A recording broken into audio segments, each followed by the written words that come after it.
Hello, welcome to this clip on NMR splitting explored a bit further. We'll look at further applications of the n+1 rule before exploring spin-spin coupling, where pairs of split peaks actually complement each other and give information about the similar sections of a molecule.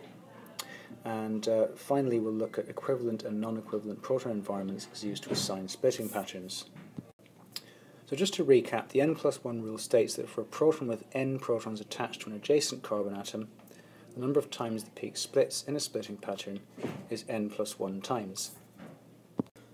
So if you only have one hydrogen in an environment, its nucleus can spin either with the magnetic field or it can spin against the magnetic field. Both of these outcomes have equal probability. So what happens is you get a doublet. And as you can see, the peaks have equal height, equal probability. So if you have two hydrogens, their nuclei can spin either with the magnetic field or against, but there are actually three different combinations, as you can see from the graphic. So what happens here is you get a triplet, but one combination, the middle combination, is twice as likely as the outside two combinations. So one up, one down, in other words, one nucleus spinning with the field, one spinning against the field. That's twice as likely as both spinning against or both spinning with. So this is a triplet. So as you could probably guess, if you have three hydrogens, four possibilities, so a quartet. So let's see how this relates to the n+1 rule. So looking at it one more time, for a proton with n protons attached to an adjacent carbon atom, the number of times the peak splits in a splitting pattern is n+1 times. So you can see the number of protons and then add 1, and that gets you the number of peaks. So applying it at the top of the screen where you've got those little spectra sketched out, 1 plus 1 gives you 2, 2 protons plus 1 gives you 3, 3 protons plus 1 gives you 4. So what we've got to think about now is what equivalent and non-equivalent proton environments are. And then we'll go on to talk about what a multiplet is. So let's look at these two examples, butane dioric acid and cyclohexaene-1,4-dione. So if we take the OH environment, that's a proton environment all its own. That would give a singlet. But there are two protons in this environment, so therefore the peak area would be twice as much as it would have been if there was just one proton in this environment. So in the environment I've highlighted in red, there are 4 protons in that environment. That environment is absolutely identical. So therefore, because it's identical, and because these are equivalent, they don't interfere with each other's signal, so no splitting occurs. So you get another singlet seen here, not a triplet due to the adjacent CH2 as you might expect. Let's now look at cyclohexaene-1,4-dione.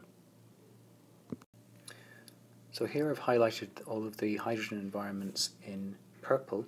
They all happen to be CH2 with C double bond O one side and CH2 the other. So in other words, CH2, CH2, C double bond O. So therefore one singlet is seen, which is for all 8 protons in identical environments. So let's now look at what it might look like if it was non-equivalent. So let's look at methylethanoate. You've got 2 hydrogen atoms here, or should I say 2 hydrogen environments. So if we now identify the environments, environment A and environment B, you can see clearly that one environment is H bonded to C double bond O. Another one is H bonded to C, single bonded to an oxygen. So in each case you have a non-equivalent proton environment. So let's start with environment A. Next door there are no hydrogens. So that gives me a singlet, 0 plus 1 equals 1. And if we now look at the other environment, environment B, immediately adjacent is an oxygen, which is not a carbon atom, plus there are no hydrogens attached. So in this case it's again a singlet. So now let's look at another example. So let's now look at methyl cyclohexane-2,6-dione. Slightly more complicated molecule perhaps than some of the ones you might have come across at A level. I've taken the liberty of naming, or rather labelling, the 4 different hydrogen environments. So just to clarify why we have 4 hydrogen environments. A is hydrogen on a CH3 attached to a 6-carbon alicyclic ring. B is a hydrogen attached to a carbon on a 6-carbon ring and also a CH3 on the other side.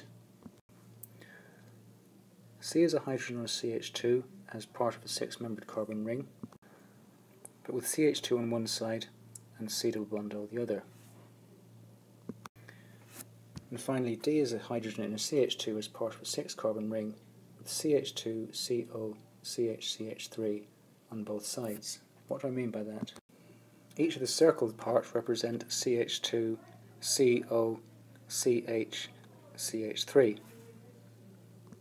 So for A we get a doublet because the next carbon atom along has only one hydrogen attached, so therefore n plus 1 is 2, so doublet.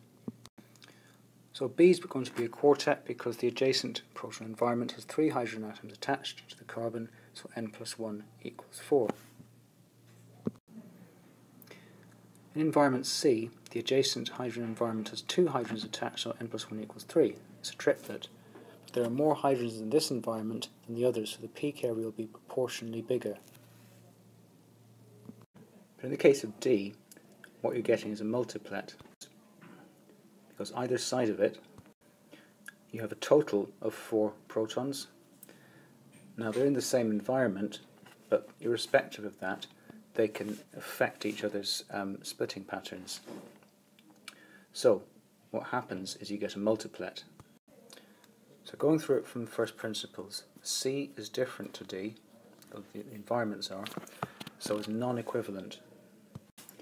So as both environment C's are affecting the splitting of environment D, therefore there's 4 hydrogens in total influencing it, so n plus 1 equals 5. And because 5 is greater than 4, we call this a multiplet at A level to keep things simple.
So certain splitting patterns arise due to different proton environments next to each other, and they commonly arise and are worth looking out for this reason. I'll look at a few here just to get you thinking about it. So if we take methyl propanoate, for example, you can see clearly there's 3 proton environments, and I just want to focus on 2 of them in particular. Quite often you get a quartet and a triplet together, which gives you CH3CH2. So that's one possible pairing. You can also get triplets and doublets, meaning CH-CH2. You can also get 2 CH2 groups, provided each one's attached to a different R group or a different functional group of some kind. You can end up with 2 triplets, like so. 2 doublets is also quite common, as is CH-CH3.